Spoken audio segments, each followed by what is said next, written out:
these people that are promoting these terrible ideas that you should be locked down, that you should be wearing a mask, that hydroxychloroquine doesn't work, they are getting people killed. They are getting people killed. And we need to hold them accountable. As reporters, we're supposed to at least report on it. Ask the hard questions. Ask the hard question of the health official in Ventura that says, we're going to take you from your home. Make them explain what they mean.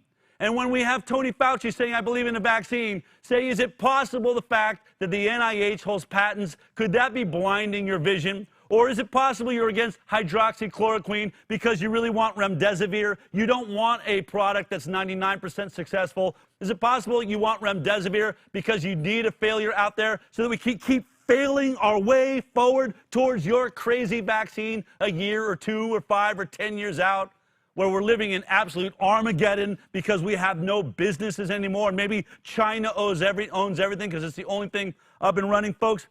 If you're joining us for the first time, obviously this is not like any other news station. I just did about a 1-hour interview with one of the top scientists in the world because we geek out here.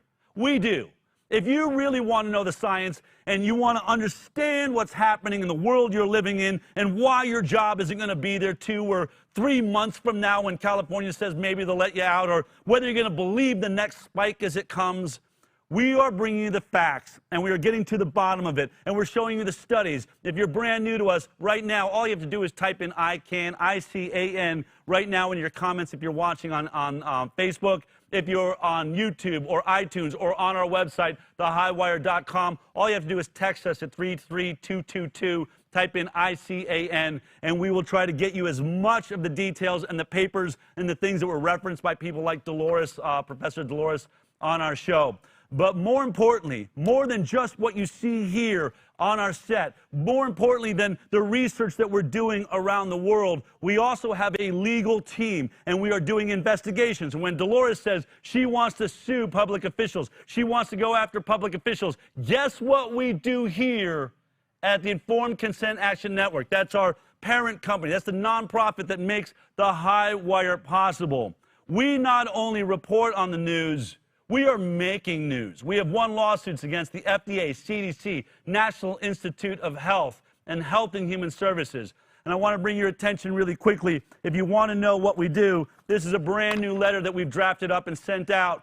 We are starting an investigation into who? Dr. Anthony Fauci. This letter is specifically about remdesivir. If you watched our show a couple of weeks ago, we have serious questions about the manipulation of the only study. Now, remember what Dolores was saying. Hydroxychloroquine is showing success all around the world. It works. Yet Tony Fauci has come out against hydroxychloroquine. It's not being used appropriately upon diagnosis in hospitals in New York where elderly are dying. And I think that that's a real problem. Instead, he's come out, he's excited about remdesivir, which is the exact flip of the coin, the opposite side of the coin. Remdesivir is failing in studies all around. Studies have been dropped out. We talked about this 2 weeks ago. You can go watch that show.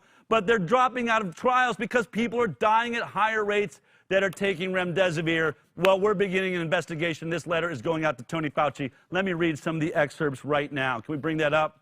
This is, Dear Dr. Fauci, the Informed Consent Action Network is reporting to you on April 29, 2020. You stated that the data shows that remdesivir has a clear-cut, significant positive effect in diminishing the time to recovery. This study appears to have many serious irregularities, as detailed below. Prior to sending these concerns to the appropriate federal ethics and oversight committees, we wanted to provide you an opportunity to respond. The study at issue, a multi-center randomized clinical trial, commenced on February 21st. Like all such studies before it commenced, a detailed study protocol was established. It is critical that the protocol be set in stone before a study begins. This assures the validity of the study. Despite the importance of adhering the study protocol, there were numerous substantive deviations in the Niaid study of remdesivir, the one you yourself are doing. All the failed studies, you're about to override it with one study that you are doing. We go through all of the issues. They changed the amount of people in the study. They went on and,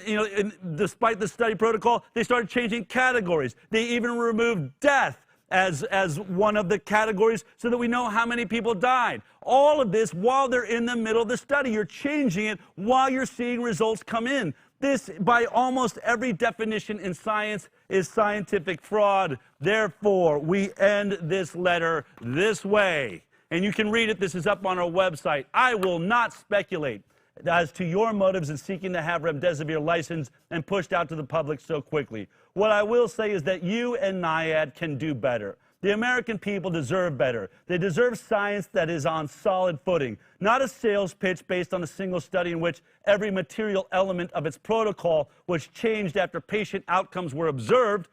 Please provide a response on or before May 20th, 2020 to the serious irregularities regarding the Niaid remdesivir study detailed above. If we do not receive a response by then, we intend to pursue ethics and related claim with the appropriate federal agencies. Very truly yours, Del Bigtree, CEO of the Informed Consent Action Network. You can mark your words. We are not just stopping a letter. I hope that Dr. Fauci decides to respond to us and explain what's going on with this goofy study. I also want to let you know that we have 30 FOIA requests, Freedom of Information Act requests, for materials from Dr. Fauci, people at HHS, CDC, the NIH. We are under a full tilt, shock and awe investigation of our government and this ridiculous thing that's been going on with COVID-19. If you want to support these efforts, along with this amazing show where we're bringing in the best scientists around the world, I really need your help. These lawsuits are going to cost a lot. Having this legal team put forward these letters and do these FOIA requests, it is nonstop, 24/7. Please donate $20 for 2020 right now. You can make a difference. You can stop this. Not only me putting up a tweet, stop Ventura County from taking your kids away. Imagine what we can do if we can stop Tony Fauci from manipulating studies to push through bad drugs to erase good drugs or make us wait on vaccines while they destroy our economy. The High Wire is directly active. Maybe I'm not a news reporter. Maybe I'm an activist. I'm called all sorts of different things in newspapers all over the world. All I can say is I work for you. We are here for you. We are fighting for the issues that matter. And we are discussing the issues that matter. And we are reporting on everything we find. And if we find a problem, we don't just report on it, we investigate it. We send letters, and ultimately we bring lawsuits. You are making that possible. If you want to try and imagine who else is doing exactly that, I'd like to know, and I would also celebrate them too. But we are here for you. This is sponsored by the Informed Consent Action Network. You are a part of that network. You are making it happen. And all of this is to make sure that this entire planet does not turn into a circus, that our country and government is not some circus game, but is run by intelligent people that actually care about us. If you like that clip, then be sure to check out our live broadcast of The High Wire every Thursday morning at 11 a.m. Pacific Time. You can watch it on Facebook, YouTube, iTunes, and Twitter. We'll see you there.